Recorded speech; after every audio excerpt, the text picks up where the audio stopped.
한 절씩 교독하겠습니다. 제가 먼저 읽고 성도님들께서 그 다음 절 읽으시고 마지막 절을 함께 읽어주시면 감사하겠습니다. 25절입니다. 그러나 에바브로디도를 너희에게 보내는 것이 필요한 줄로 생각하노니 그는 나의 형제요 함께 수고하고 함께 부딪혀진 자요 너희 사자로 내가 쓸 것을 돕는 자라.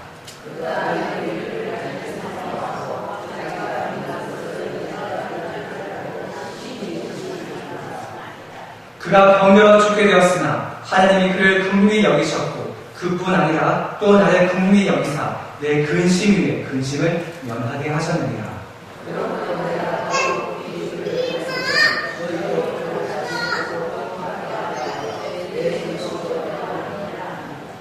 이러므로 너희가 주 안에서 모든 기쁨으로 그를 영접하고 또 이와 같은 자들을 존귀히 여기라. 함께 그가 그리스도의 일을 위하여 죽기에 이르렀고 자기 목숨을 돌보지 아니한 것은 나를 섬기는 너희의 일 부족함을 채우려 함이니라.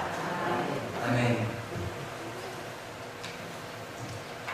성도님들, 주일 이후 3일 동안 평안하셨습니까? 오늘은 빌립보서에 나오는 한 인물이 에바브로디도에 대해서 말씀을 전하고자 합니다. 빌립보서에 대해서 간략하게 소개하자면 빌립보서는 사도 바울이 회심을 한 후 여러 곳을 다니면서 복음을 전파하다 감옥에서 쓴 편지입니다. 사도 바울의 4대 옥중 서신으로 에필, 골몬, 에베소서, 빌립보서, 골로새서, 빌레몬서가 있습니다. 이 빌립보서는 사도 바울이 2차 전도 여행 중에 세운 빌립보 교회 성도들에게 권면하기 위해서 쓴 편지입니다. 그리고 옥중에서 기록된 것으로는 믿기 어려울 정도로 감사와 찬양, 환희와 기쁨이 넘치게 표현되고 있는 것은 본 서신의 특징 중 하나로 볼 수 있습니다. 빌립보서의 대표적인 말씀 구절로 사도 바울은 감옥에 있음에도 불구하고 4장 4절 주 안에서 항상 기뻐하라. 내가 다시 말하노니 기뻐하라. 4장 6절 아무것도 염려하지 말고 다만 모든 일에 기도와 간구로 너희 구할 것을 감사함으로 하나님께 아뢰라. 또 4장 13절 내게 능력 주시는 자 안에서 내가 모든 것을 할 수 있느니라. 이런 구절들을 통해서 우리는 빌립보서 서신이 어떠한 어려운 상황과 여건 속에서도 그리스도의 일치와 연합을 이루고 그리스도인들의 신앙 성숙과 인격을 보양시킬 수 있는 좋은 지침서인 것을 알 수 있습니다. 본문의 배경과 상황 설명에 대해서 또 간략하게 설명드리면 오늘 본문 말씀은 사도 바울이 로마 감옥에 갇혀있는 상황에서 빌립보 교인들은 그들의 연보, 사도 바울을 돕기 위해서 교회에서 마련한 헌금 또는 물품 등을 의미합니다. 이 연보를 에바브로디도를 통해서 사도 바울에게 보내고 또 에바브로디도를 하여금 사도 바울을 시종들게 하는 것을 배경으로 하고 있습니다. 이 에바브로디도는 빌립보 교회를 대표하여 빌립보 지역에서 사도 바울이 갇혀있는 로마 감옥으로 떠나게 됩니다. 그의 여정의 말씀에 오늘 본문 말씀뿐만 아니라 성경 말씀에 다 자세하게 나와 있지는 않지만 바다와 육지를 가로지르는 그의 여정은 지금과 달리 여간 쉬운 일이 아니었을 겁니다. 그는 심신이 몹시 지치고 약해졌을 테며 그로 인해 여러 질병의 위험에 쉽게 노출되었을 겁니다. 아니나 다를까 결국 그는 여정 중에 병에 들게 되었고 죽게 되는 상황에 이르게 되었습니다. 대부분 사람들은 이러한 상황에 처해지게 되면은 내가 왜 이러한 고생을 사사하게 되었나 또는 내가 하나님의 종을 섬기고 헌신하는데 오히려 복받기는커녕 내가 병들어 죽게 되었다 라며 원망과 불평을 했을지 모릅니다. 하지만 오늘 말씀을 보면 이 에바브로디도는 그렇지 않았습니다. 2장 26절 말씀을 보면 그가 너희 무리를 간절히 사모하고 자기가 겪는 것을 너희가 들을 줄을 알고 심히 근심한지라. 에바브로디도는 본인이 처한 상황에 대해서 어떠한 불만과 불평을 가지고 있지 않습니다. 그는 오히려 자신이 병에 걸려 죽게 된 소식을 빌립보 성도들이 듣고 근심할 것에 대해서 근심하고 있는 것입니다. 그는 한참 높은 근심을 하고 있는 것입니다. 그만큼 이 에바브로니도는 병들어 죽게 된 자기 목숨보다 더 빌립보 성도들을 사랑하고 아꼈다는 것을 이 말씀들을 통해서 알 수가 있습니다. 이 모습이야말로 예수님의 십자가 보혈로 용서함을 받은 우리가 서로 용서하고 사랑하고 아껴줘야 할 진정한 성도의 모습이 아닐까요? 사도 바울은 이러한 모습의 에바브로니도를 향해서 다음과 같이 언급하고 있습니다. 2장 25절 말씀을 보겠습니다. 그러나 에바브로니도를 너에게 보내는 것이 필요한 줄로 생각하노니 그는 나의 형제요 함께 수고하고 함께 군사된 자요 너희 사절로 내가 쓸 것을 돕는 자라. 사도 바울은 에바브로니도를 향해 나의 형제요 함께 수고하고 함께 군사된 자요 너희 사절로 내가 쓸 것을 돕는 자라고 얘기하고 있습니다. 에바브로니도에 관한 묘사를 크게 세 단어로 요약하자면 첫째, 형제, 둘째, 군사, 셋째, 돕는 자 이렇게 세 가지로 나눌 수가 있습니다. 첫째, 우리는 한 형제 자매입니다. 사도 바울은 에바브로니도를 빌립보 성도들에게 소개할 때 말씀에 언급되어 있는 것처럼 나의 형제라고 얘기하고 있습니다.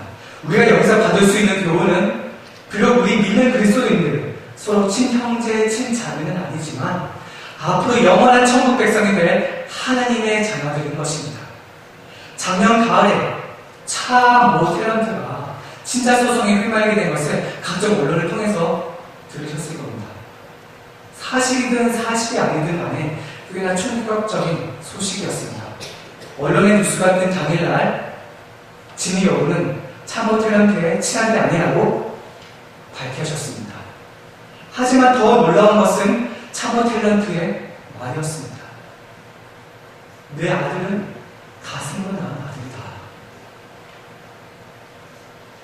사도 바울 역시 이러한 심정으로 오늘 본문 말씀의 바로 뒷부분에서 언급되었던 제자 디모데에게 사랑하는 아들 디모데야 또는 오늘 본문 말씀의 에바브로니도를 향해서 나의 형제 에바브로니도야 라고 언급하는 것은 아닐까요? 로마서 12장 5절 말씀을 보면 이와 같이 우리 많은 사람이 그리스도 안에서 한 몸이 되어 지체가 되었느니라. 우리는 주님 안에서 이미 형제 자매가 되었습니다.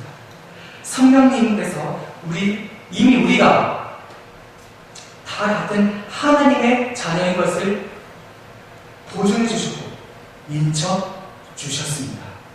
사랑하는 우리 주영광 성도님들, 우리 교회 공동체 안에서 여러 가지 문제로 힘들어하고 계시는 분들을 보고 계십니다. 또는 아픔과 고민과 걱정과 물질적 문제 때문에 괴로워하는 분들을 보고 계십니다. 우리 형제자매를 위해서 기도합시다. 최고기 집사님과 예진이와 권진이와 그리고 윤혜와 그리고 그들의 가정을 위해서 지속적으로 기도합시다. 형제자매를 위해서 기도할 수 있는 특권을 누리시길 간절히 바랍니다. 그리고 자식이 아비에게 하는 나이 드신 분들에게는 부모님처럼, 나이 드신 분들에게는 부모님처럼, 청년들에게는 친아들처럼, 주일학 아이들에게는 친손주처럼 서로 위로하고 격려하고 품어주기를 주님의 이름으로 축복합니다. 둘째, 우리는 함께 수고하고 함께 군사된 자들입니다. 2장 25절 말씀을 다시 보겠습니다. 그러나 에바브로니도를 너에게 보내는 것이 필요한 줄로 생각하노니 그는 나의 형제요 함께 수고하고 함께 군사된 자유. 사도 바울이 빌립보서를 비롯해 그의 여러 서신서를 쓸 당시 유대인들은 로마의 지배를 받고 있는 상황이었습니다. 그래서 그의 서신서에서는 마치 로마 올림픽의 스포츠 경기를 묘사하듯 비유하듯 고린도전서에서 나오는 운동장에서 다름질한다는 표현이나 또는 권투와 같이 싸우기를 호응해친다라는 재미나는 표현이 나오고 있습니다. 또 로마 병정의 모습이 연상이 되는 로마서 13장의 빛의 가고 또한 몇 달 전에 담임 목사님께서 에베소서 6장에 대해서 말씀하셨던 것처럼 전신갑주 또는 오늘 본문에 나오는 군사란 단어가 등장하고 있습니다. 로마 병정의 갑옷을 보셨습니까? 투구와 방패 또는 우라는 갑옷에서 큰 위압감이 절로 느껴집니다. 이 로마 병정은 유대인들에게 있어서 공포의 대상이었습니다. 마치 우리에게 있어서 일제 치하의 일본 순사같이 말입니다. 사도 바울은 오히려 이 에바브리도를 향해서 이미 군사가 된 자라고 얘기합니다. 어떠한 상황 앞에서도 로마 병정들처럼 용감하게 당당하게 싸울 준비가 된 병사된 자라고 얘기합니다. 다시 말해 역으로 사탄 마귀가 벌벌 떠는 주님의 군사라는 것입니다. 오늘 우리가 찬양을 불렀던 것처럼 믿는 사람들은 이미 주님의 군사된 자들입니다. 아멘. 그렇다면 주님의 군사가 하는 일이 무엇입니까? 대장 되신 주님께 충성하는 것입니다. 어떠한 어려움 속에서도 주님을 끝까지 배신하지 않고 목숨을 바쳐 주님의 나라를 마귀 사탄의 공격으로부터 지켜내는 것입니다. 그리고 주님의 나라의 확장을 이루어내는 것입니다. 바로 복음의 깃발을 들고 전진해 나간다는 것입니다. 믿지 않는 가정과 직장에 또는 학교에 복음의 깃발을 꽂는다는 것입니다. 이것이 바로 주님의 군사가 하는 일입니다. 에바브로디고는 주님의 군사로서 이렇게 사도 바울의 사역을 도왔던 것입니다. 올해 2015년 우리 주 영광교회 표어처럼 성령님께서 주시는 권능을 받고 능력을 가지고 우리 모두 예수님의 증인된 자들로서 담임 목사님을 돕고 교회를 도와 번동과 강국의 때를 넘어 세계 만방에 담대하게 복음을 전파할 수 있는 기도와 물질을 호환할 수 있는 주님의 군사가 되기를 주님의 이름으로 축복합니다.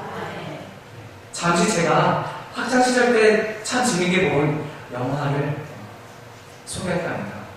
분노의 영유라는 제목의 영화입니다. 줄거리는 불과 사투를 벌이는 소방관들의 이야기입니다.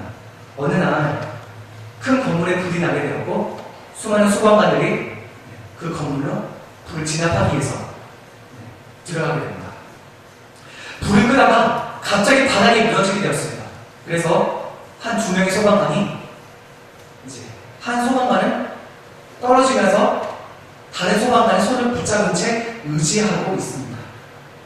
매달려 있는 소방관이 얘기합니다. I'm going.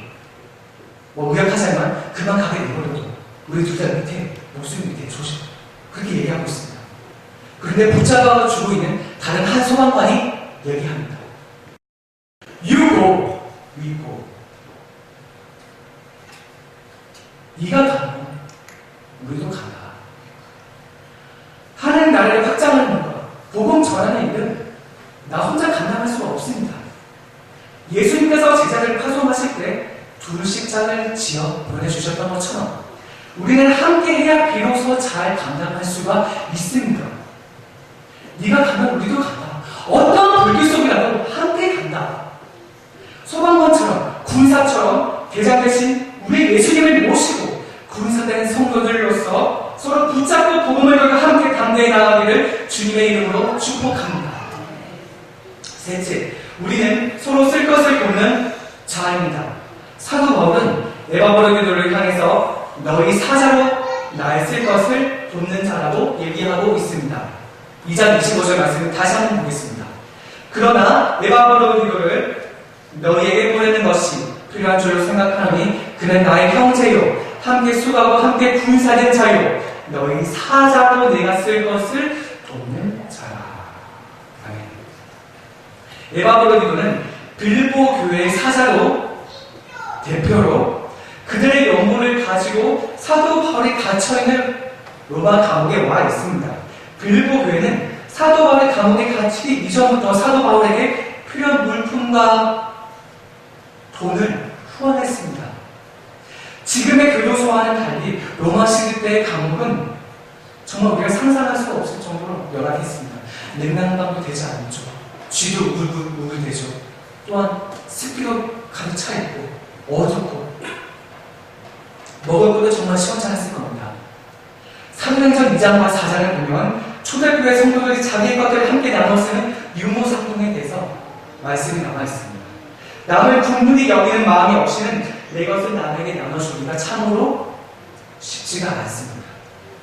예수님의 산상수훈 8권의 말씀입니다. 마태복음 5장 7절 말씀을 보면 긍휼히 여기는 자는 복이 있나니 그들이 긍휼히 여김을 받을 것입니다. 심의 온의 금마바가 심의 온의 금 다섯 번째 것입니다. 긍휼히 여김. 우리가 교회와 세상에서 서로를 긍휼히 여기는 마음을 갖고 서로 도울 때, 기도할 때 하나님께서 우리를 긍휼히 여기실 줄 믿습니다. 얼마 전 대부분의 권사님들과 집사님들께서 사랑의 김장김치로 수고하고 애쓰신 일이 있었습니다. 그리고 성미를 내시는 것, 부엌에서 봉사하시는 것, 꽃꽂이로 봉사하시는 것, 차량으로 봉사하시는 것, 또 교사로 봉사하시는 것, 또 성교와 구제와 장학으로 헌금을 내시는 것, 또 작아서 못 입는 옷들을 다른 아이들에게 물려주는 것, 아이들이 얼마나 옷이 많아졌는지 모릅니다. 이 모습이야말로 우리 성도님들은 주영광 교회 대표로서, 사자로서 서로 쓸 것을 돕는 모습을 잘 보여주고 계시는 겁니다.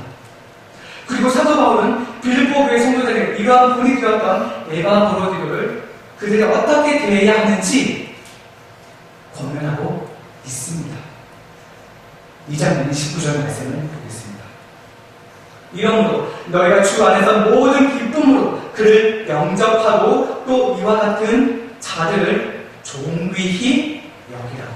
어떻게 여기라고요? 존귀히 여기라. 우리 공동체 안에서 누군가가 먼저 본이 되어서 서로의 부족함들을 채워나가는 모습을 볼 때 우리는 그를 위로하고 격려하고 존귀히 여길 줄 알아야 합니다. 왜냐하면 2장 30절 말씀을 보겠습니다. 그가 그리스도의 일을 위하여 죽기에 이르러도 자기 목숨을 돌보지 아니한 것은 나를 섬기는 너희의 일에 부족함을 채우려 함이니라. 다시 말해서 우리 교회 안에서 누군가가 그리스도의 일을 위해서, 예수님을 위해서, 교회 공동체를 위해 수고할 때 우리가 그를 존귀히 여긴다면 혹시 있을 우리의 부족함이 채워지기 때문입니다. 성도들 사이에 부족한 은혜가 채워지며 성도들 사이에 부족한 사랑이 채워지며 사도 바울의 근심이 에바브로디도의 죽을 병이 나아서 해결되었던 것처럼 아픈 자들이 치유함을 받고 일어설 줄 믿습니다. 죽은 나사로를 살리신 예수 그리스도께서 우리 윤회를 일으켜 주실 줄 믿습니다. 그리고 우리 공동체 내의 모든 문제들도 하나하나 해결될 줄 믿습니다. 마지막으로 한 가지 유형을 들고 말씀을 마칠까 합니다. 제가 중학생 때 겨울이면 교실에서 석탄난로를 떼었습니다. 석탄난로는 생각보다 꽤 따뜻합니다. 주저대로 올리면 금방 물이 끓었으니까요. 그런데 이 석탄난로에서 석탄 하나를 끄집어내면 그 석탄은 어떻게 됩니까? 금방 꺼져버리게 됩니다. 석탄은 난로 안에서 석탄끼리 함께 뭉쳐있어야 석탄의 역할을 다할 수 있습니다. 그렇습니다. 바로 예수님이라는 난로 안에서, 본체 안에서 우리 지체가 함께 부대끼고 수고하고 격려하고 도와야 비로소 우리의 직분과 사명을 끝까지 감당할 수 있는 것입니다. 사랑하는 우리 주영광 성도님들, 사도 바울과 빌립보 교회 성도들과의 관계처럼, 사도 바울과 에바브로디도의 관계처럼 우리는 주님 안에서 이미 형제가 되었고 군사가 되었고 이미 서로 쓸 것을 돕는 자가 되었습니다. 주님 다시 오실 그날까지 주 안에서 우리 모두 사랑의 줄로 매는 자들이 되기를 주님의 이름으로 축복합니다. 네, 기도하겠습니다.